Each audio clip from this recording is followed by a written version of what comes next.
Edital de Transação Tributária de ICMS Minas Gerais 2025. Bom, sabemos que 2025 tem sido um ano desafiador para os empresários. Para aqueles que possuem alguns débitos, tem sido um ano de recomeço. Em Minas Gerais, já houve nesse ano de 2025 um edital de transação tributária que já se encerrou em junho. O que acontece? Como uma das medidas de retomada, de crescimento dos setores, o governador de Minas Gerais decidiu instituir um novo edital de transação tributária para aqueles que possuem dívidas inscritas como ativa. É isso que nós vamos trazer no vídeo de hoje. Se esse assunto é importante para você, eu já te convido a compartilhar esse conteúdo, porque aqui você vai ter uma informação muito relevante que pode mudar o jogo da sua empresa. Vamos analisar agora cada artigo que poderá se adequar aí ao seu caso. Então, vou compartilhar minha tela para a gente ir acompanhando. Eu vou fazendo a leitura e explicando. Como ele é um edital pequeno, a gente consegue fazer isso de forma bem assertiva. Lembrando que esse é um conteúdo de caráter informativo, não é consultivo. Portanto, ele tem uma abrangência geral. Caso a sua empresa possua alguma peculiaridade, recomendamos sempre ter um profissional especializado para te apoiar nessa peculiaridade. E se você ficar com alguma dúvida, você pode deixar um comentário aqui abaixo. Na medida do possível, nós vamos responder. Bom, aqui nós já temos o decreto, é o 49.081, que foi promulgado no dia 1º de agosto de 2025. E o que é esse edital de transação tributária? Bom, os editais de transação tributária, eles são formas que o Estado procura regularizar os débitos com as empresas, os contribuintes. É uma forma legítima e ele não é um simples parcelamento, ele é uma negociação. Muitas vezes eles fazem nuances próprias dessa negociação. Como não se trata de um parcelamento simples, em que ali fica livre admissão e a livre rescisão, pode ser, inclusive, parcelado, reparcelado nas mesmas condições. Aqui, na transação tributária, nós temos alguns regramentos próprios. Por exemplo, como o da PGFN. E quando a pessoa ela faz a negociação, não adimple o pagamento, ali não faz o pagamento das parcelas, e fica impedido de nova transação durante 2 anos. Essa é uma das condições da transação tributária. Fica aquela contraprestação entre o ente, o Estado ou a União, com o contribuinte, ali a empresa, fazendo uma negociação ajustada, alinhada com alguns benefícios fiscais. Então, hoje nós vamos falar do ICMS, que é o Imposto sobre Circulação de Mercadorias, que o governador de Minas abriu novamente o edital. O outro edital, nós não vamos nos adentrar nele aqui. Como eu disse, ele já está encerrado, então por esse motivo não faz sentido nós fazermos algum tipo de comparação. A única comparação que a gente vai ter é a legislativa, porque o edital, o decreto 49.081, é baseado na lei 25.144, também de 2025, é a lei que regulamentava o outro decreto, da transação tributária, que nós chamamos de edital porque ele tem as regras próprias, Então, muitas vezes eu vou trocar a palavra decreto por edital, mas estamos falando do mesmo documento. E o que eu quero trazer aqui é uma simplificação para que você, contribuinte, não especialista em tributação, possa entender exatamente do que se trata esse decreto e, fazendo sentido, trazer esse benefício aí para sua empresa. Então, vamos à análise do decreto. Bom, vocês vão ver aqui, no comecinho, esse preâmbulo, que dispõe de uma transação resolutiva sobre o litígio de cobrança de crédito de natureza tributária inscritos em dívida ativa. Isso quer dizer o quê?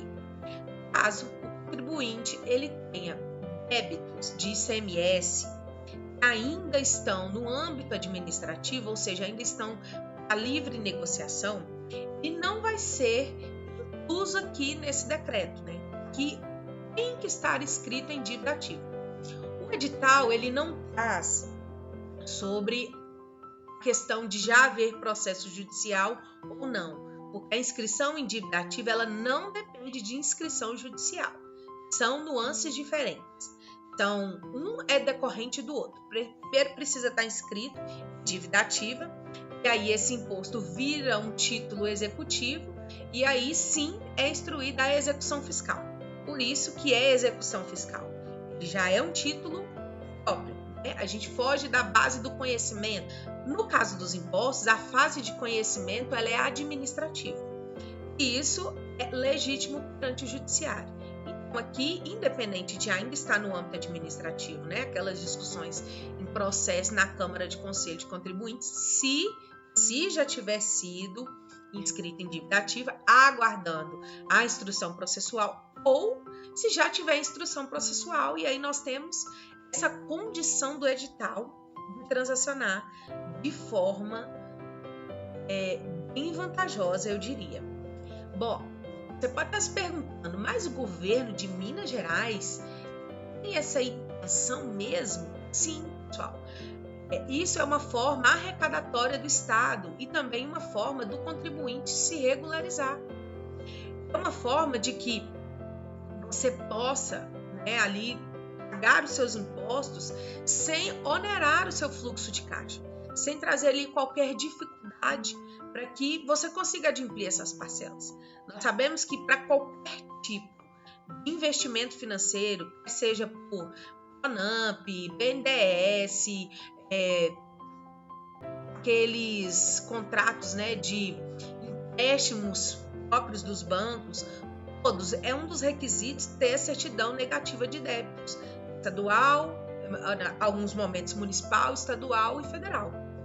E aí, quando você faz essa negociação, em poucos dias a sua CND já fica positiva com efeito de negativa. Isso quer dizer que você está adimplente com seus impostos e ali as suas parcelas. Feito essa primeira introdução, trazendo um pouco mais de conhecimento, nós vamos à análise do edital em si. Vamos aqui logo no capítulo 1, Este decreto dispõe sobre transação resolutiva de litígios na cobrança de créditos inscritos em dívidas ativas do Estado, de suas autarquias e do entes estaduais, cuja representação incube a AGE. O que pode acontecer é que não necessariamente a gente tenha só o ICMS, né? Nós temos outros impostos, por exemplo, o ITCD, é o imposto sobre causa-mortes, ele também pode ser transacionado aqui. Do IBAMA, também pode ser transacionado aqui. Ele não está explícito essas palavras, mas todos os créditos tributários são de administração do Estado, no caso de Minas Gerais. E aí, tem-se, né, no parágrafo único, a transação não constitui direito subjetivo do contribuinte ao seu deferimento, depende da verificação do cumprimento das exigências prévias na legislação de regência, conforme o caso, no edital ou no termo de transação individual ou conjunta, que eu falei agora há pouco. Quando a gente fala de transação tributária, normalmente os editais eles vêm com nuances já pré-estabelecidas para que o contribuinte já vai sair dali com aquela negociação, sabendo exatamente o que tem que pagar, o que teve de benefício, qual o valor daquela parcela, como será feita a atualização monetária mensal, quantidade de parcelas, e claro, se ele pode ter direito e se não pode, qual momento ele terá. Isso já é aqui no primeiro artigo, então vamos aos demais. No artigo 2º, os créditos tributários passíveis de fruição do benefício previsto nesse decreto se restringem àqueles que estejam inscritos em dívida ativa e atendem uma das seguintes condições. Ele vai trazer aqui no inciso 1º e no 2º uma classificação muito comum e usualmente feita nas transações tributárias. São o quê? Os créditos irrecuperáveis ou de difícil recuperação. Isso porque cada contribuinte tem um perfil e que é analisado de forma individualizada, independente se ele faça parte de grupo econômico ou não, ele vai ser feito de forma individualizada. Se esse crédito se ele está inscrito em dívida ativa tem muito tempo, se ele já foi feito parcelamento e foi rescindido, se houve qualquer questão da empresa, entrou em recuperação judicial, saiu, todo aquele histórico da empresa, ele vai entrar para essa classificação, né? Como irrecuperável ou de difícil recuperação. Isso impacta diretamente no percentual do desconto que o contribuinte terá no momento de adesão à transação. Nós vamos ver um pouquinho mais para frente. Bom, nós temos aqui no inciso 2º, que quando a gente fala de pequeno valor, ele vai obedecer o edital 25144 de 2025, que é aquele que institui, né, as condições da transação tributária, ou seja, então, para ele ser considerado de pequeno valor, a partir daí ele é considerado um crédito simples. Isso impacta também sobre a questão da condição de desconto. Tá? Então, sempre é analisado qual é a natureza dessa empresa, o crédito dela, como é o enquadramento do crédito dela, a capacidade de pagamento que ela tem, o rating, que a gente chama essa classificação, esse histórico, e ainda se ela se encaixa ali em pequeno valor ou não.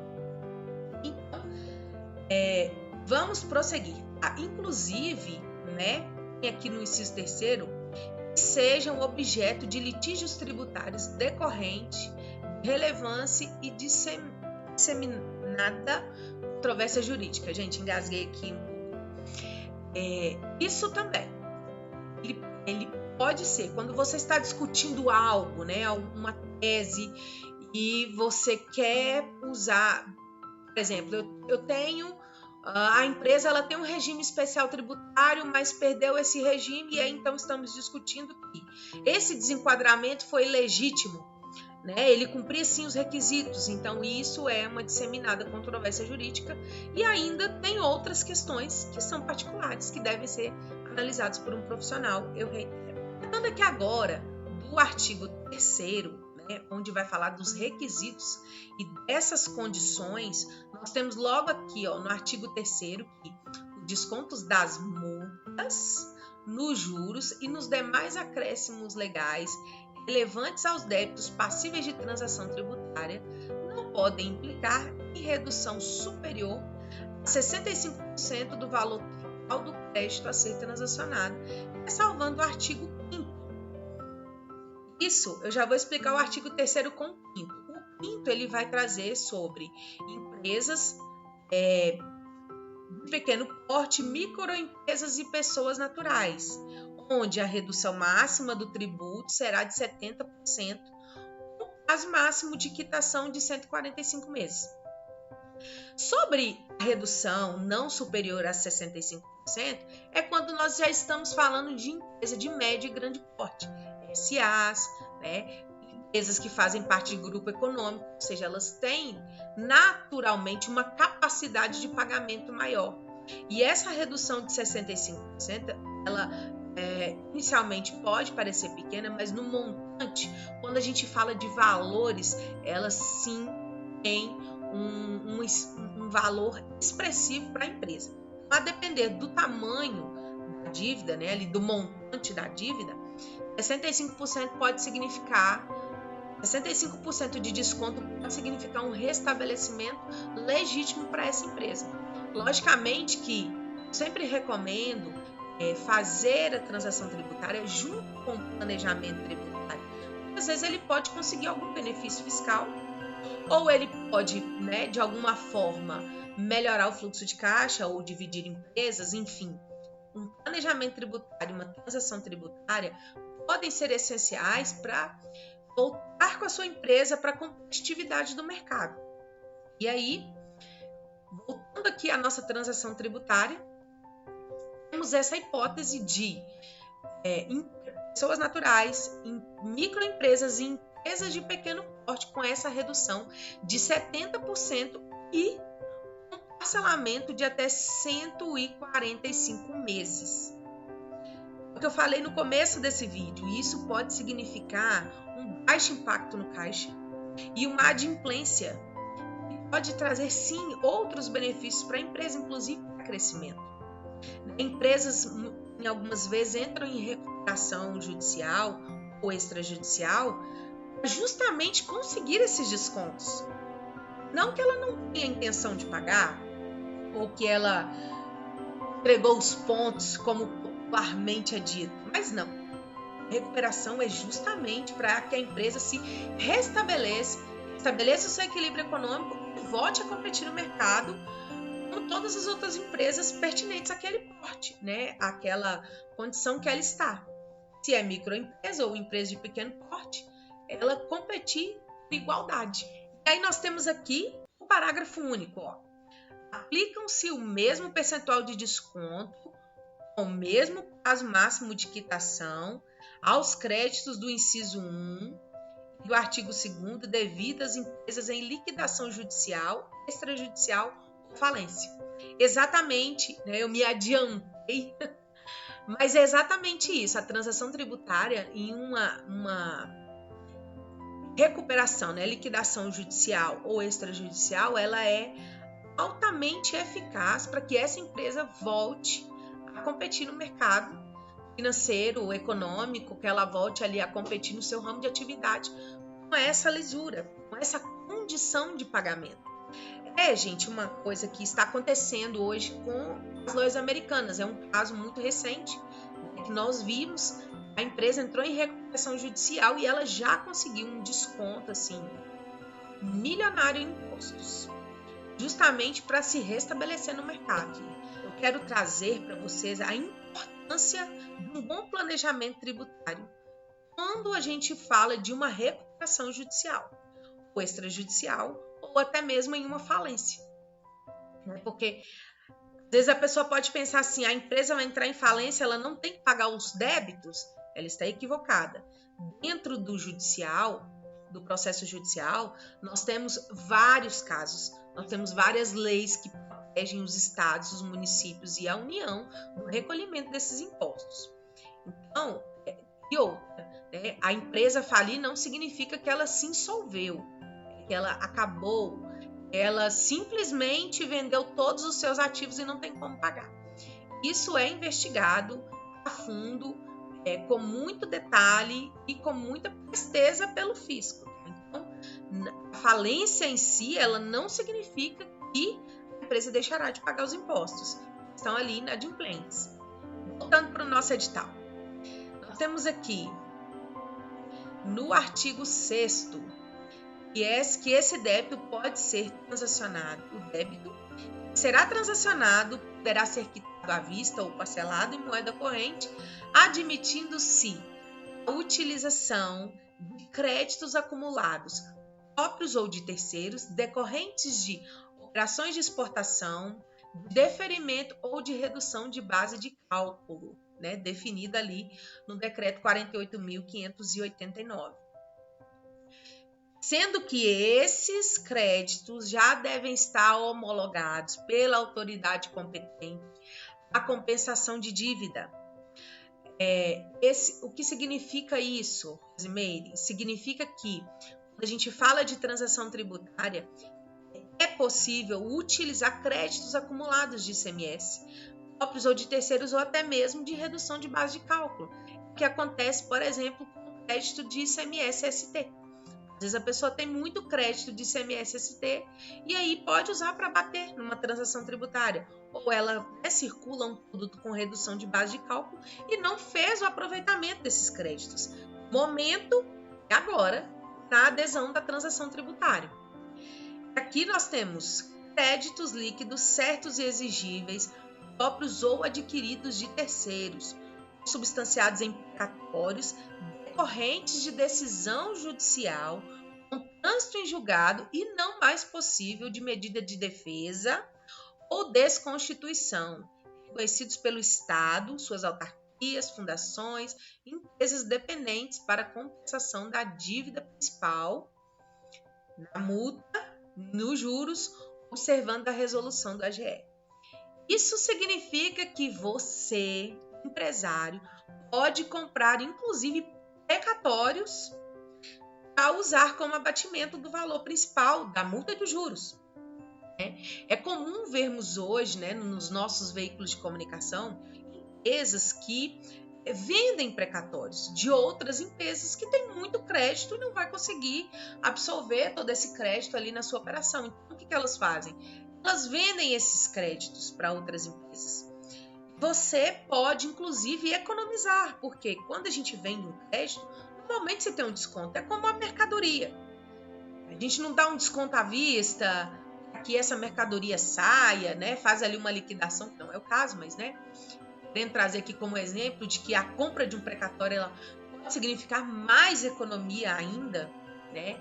Aí tem esses requisitos que são exigidos na compra desse precatório, mas que ele pode ser utilizado assim de forma muito legítima. E ainda a utilização de créditos acumulados a que se refere o inciso 1 fica limitada a 25%. O inciso 1 a gente falou que é sobre os créditos acumulados pela empresa, né? Próprios ou de terceiros, em operações de diferimento ou redução de base de cálculo. Então, tem essa limitação. Como eu falei, o edital ele traz ali umas nuances que são próprias e são os requisitos da admissão nessa transação. A utilização dos créditos no inciso 2º no caput para compensação da dívida principal, da multa e dos juros está condicionada ao pagamento de moeda corrente inerentes a repasses pertinentes aos municípios ou outras entidades públicas e não o Estado dos honorários advocatícios. Então, às vezes, se você vai comprar um precatório, é diferente, por exemplo, da prefeitura, mas vai usar para o edital de transação tributária estadual. E é feita essa análise, se há viabilidade ou não. Porque nós temos empresas que circulam mercadorias e prestam serviço ao mesmo tempo. Então, nesse caso em específico, eles dão essa abertura de poder conversar sobre poder abater ou não. E aí a gente faz essa análise personalizada e, claro, sempre com viés de que absorver o máximo possível as condições de benefícios dos editais, no caso aqui o nosso decreto. E aí, continuando aqui no artigo 7º. Olha, vocês podem ver. 7º, 8º e já partimos para as disposições finais a partir do artigo 9º. Como eu disse, é um edital bem pequeno e ele é bem simples no entendimento, mas que ele tem algumas questões que devem ser esclarecidas, porque muitas vezes a gente só fala assim, vou transacionar, vou diminuir o valor na multa e nos juros, sem analisar a capacidade de pagamento, sem analisar o rating, sem analisar se esse crédito de fato pode ser transacionado, sem analisar se esse crédito está prescrito, porque uma vez transacionado um crédito prescrito, a prescrição ele torna o crédito inexigível, mas uma vez confessado, você tem a obrigação de pagá-lo. Claro que dentro de um processo judicial a gente consegue uma discussão, mas pensa, se você fizer essa análise anterior, você vai evitar ali um trabalhão, uma dor de cabeça talvez, e quiçá você caia com um ministro que tem outro entendimento. Ou seja, né, vai te trazer uma estabilidade. Então, se você tem créditos que suspeita estarem prescritos, não transacione sozinho. Faça primeiro essa análise e aí sim, tendo certeza, legitimidade, esse é o momento de você mudar a história da sua empresa. Bom, partindo aqui para o artigo 7º. A transação está condicionada à assunção pelo devedor dos compromissos estabelecidos na legislação e regência e, conforme o caso, no edital, no termo individual ou conjunto, bem como a renúncia de quaisquer alegações de direito atuais ou futuras sobre as quais se fundem ações judiciais, inclusive as coletivas, ou recursos que tenham por objeto os créditos incluídos na transação, observados os demais requisitos previstos em resolução nos termos da legislação de regência. Isso quer dizer o quê? Uma vez transacionados os débitos o empresário, né, a empresa, ela desiste do processo ali, da discussão judicial. Ela vai desistir, por exemplo, se ela estiver alegando eventual crédito ou diminuição de valores ou diminuição de multas. E aí, dentro dessa transação, qualquer discussão ela vai cessar com a transação tributária. E aí não há mais que se falar em qualquer tipo de recurso, não há que se falar mais em qualquer tipo de negociação judicial. Ele simplesmente vai ficar suspenso e aí, enquanto estiver sendo pago a transação tributária, essa negociação, esse processo ele não vai ser executado. Ou seja, não vai haver risco de penhora, não vai haver risco de bloqueio de contas, não vai haver risco de bloqueio de ativos da empresa ou até mesmo de mercadorias, né? Ou seja, não vai haver nenhuma constrição que possa impactar naquela empresa ali, enquanto houver o adimplemento dessa transação tributária. E aí, a celebração da transação tributária não autoriza. Esse é um ponto muito importante, porque se a empresa tiver uma restituição muito maior do que o débito, aqui falam a restituição ou compensação do valores de tributos dos seus acréscimos legais já recolhidos. Então, você não pode usar, por exemplo, a restituição ou a compensação dos créditos para poder abater nesses valores, né? Então, cada produto, né, cada NCM, cada empresa tem um comportamento diferente. E aí, esse edital, por exemplo, ele traz esse impedimento, né? O levantamento pelo sujeito passivo ou pelo interessado da importância depositada em juízo quando houver decisão transitada em julgado a favor do Estado. Também não vai ser autorizado uma transação tributária nesse sentido. Caso a empresa esteja ali discutindo um processo judicial e aí fez o depósito para fazer a argumentação via embargos à execução, ou, por exemplo, né, garantiu o valor para uma discussão de um crédito que ele acha pertinente, que ele tem sim o direito. Então, esse valor depositado em juízo não pode ser usado como entrada, por exemplo. Porque a questão da entrada ou não, ela vai ser analisada quando do pedido da adesão ao edital, à transação tributária. Mas se houver esses créditos ali, né, estamos discutindo, por exemplo, créditos de ICMS, ST. Aí depositou-se em juízo o valor para poder, assim que for reconhecido o direito, fazer o levantamento e aí, né, dar continuidade ali à questão levantada em processo. Então, quer dizer, esse valor discutido lá não pode ser utilizado para transacionar aqui, ainda que esteja falando do mesmo débito. Uma vez que decidiu fazer uma transação tributária, tem que se ter muita certeza daquilo que se está fazendo para que você não seja prejudicado no futuro. E aí, partindo já para as disposições finais desse edital, né?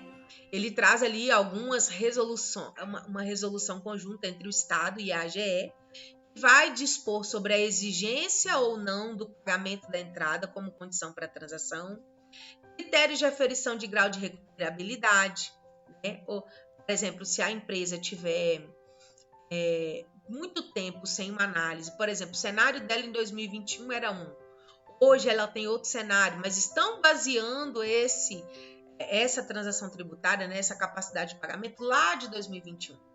E aí a gente precisa fazer essa atualização para daí sim dar andamento a essa transação tributária. Então, esses critérios de aferição, recuperabilidade, eles são feitos também no momento dessa adesão. E aí todo esse litígio, né, se houver um litígio judicial, inclusive, todo esse processo ele vai ser analisado com riqueza de detalhes, que se for o caso, fazer a adesão aproveitando os descontos, aproveitando, né, eventual possibilidade ali do processo, né, se houver algum alvará, algum bloqueio, algo nesse sentido, e que a possibilidade da fazenda ganhar seja remota, Porque se também o processo já estiver ali em vias de finalizar, a Fazenda ganhou em todas as instâncias, e aí ele vê que a empresa tem a capacidade de pagamento de pagar tudo ao final, ele não vai transacionar. A menos que, como eu disse, a gente prove que a empresa precisa dessa transação para se recuperar. E aí, as situações de transação poderá ser celebrada por adesão, né, ficando autorizado ou não, conhecimento de eventuais propostas de transação individual, como eu disse no começo. A transação individual, né, desde a pandemia, ela tem sido muito mais divulgada nas mídias, né, pelos escritórios de advocacia, pela própria Secretaria da Fazenda, né, tanto estadual, federal, que as empresas, né, elas consigam retomar as questões de pandemia, onde teve ali, né, uma brusca queda, né, houve uma distorção do planejamento que ela havia feito, em razão, né, da questão de saúde pública. Enfim, há essa possibilidade de uma transação individual quando a gente fala de créditos vultosos, por exemplo, acima de 5 milhões, né, em razão à condição da empresa pagar. Isso pode ser talvez um valor que a empresa, né, hoje não conseguiria, porque 5 milhões, as atualizações monetárias, ela já deve estar em torno de 10, 15. E aí nós temos, né, aplicação de várias multas, multa de mora, multa de revalidação, atualização financeira em cima das multas. Então, é uma questão peculiar, uma questão de cada empresa fazer a sua análise para sim aderir a um edital de transação, ou no caso aqui o decreto. E aí, por último, né, a formalização, e aí no melhor cenário, conseguimos uma ótima transação tributária, o valor se encaixa dentro do fluxo de caixa, não vai trazer um impacto significativo para aquela empresa, ela vai conseguir se recuperar ali diante dos seus credores, né? Vamos à formalização desse edital. Então, ele vai ocorrer mediante um requerimento de habilitação junto à Procuradoria-Geral do Estado, né, que é feito pela internet. E aí sim, estando tudo certo, aplicadas as reduções legais, você já vai ter a clareza de quanto será aquela prestação. Inclusive, isso é um ponto muito importante. As prestações, elas têm correções monetárias mensais, conforme a Selic. Isso também tem que ser analisado, porque é comum as pessoas procurarem o escritório aqui e falar assim, nossa, mas a minha parcela começou com R$1.000, hoje já pago 5 mil. E aí quando a gente vai ver a projeção do tempo, ela sim está dentro do patamar legal. Claro que é ideal fazer isso anualmente por meio de um planejamento tributário, mas se for o caso, analisar se essa projeção hoje condiz com a caixa da empresa. E aí se não tem a oportunidade de fazer uma transação individual para diminuir um pouco essa parcela. Então, assim, gente, eu convido você, empresário, a fazer um planejamento tributário para sua empresa, aderir ao edital de transação tributária quando você tem a clareza da legitimidade que isso pode sim retomar a sua empresa e colocar ela novamente no mercado competitivo. Afinal de contas, estamos aí diante de uma reforma tributária que, de certa forma, vai ser benéfica quanto à simplificação dos impostos, a simplificação da arrecadação. Contudo, os impostos, eles continuam no mesmo lugar que eles estão. Talvez ele pode ser ali uma pedra na empresa, talvez ele pode ser um benefício fiscal, enfim, né? A gente sempre tem que analisar cada empresa de forma individualizada. É isso. O edital de transação tributária de Minas Gerais está ativo e eu espero que você possa aderir. Não esqueça, tive uma dúvida aqui, Rose. Deixa aqui nos comentários que nós vamos te ajudar. Vamos te responder ali na medida do possível. E se fez sentido para você, já siga aqui o nosso canal, ativa as notificações, se inscreve. Estamos produzindo conteúdos semanalmente, mensalmente, enfim, sempre que a gente tem uma notícia relevante, a gente traz aqui no canal. E também compartilha com seu amigo empresário, que com certeza essa informação vai ser relevante para ele. Muito obrigada por tudo até aqui e guardamos vocês na próxima.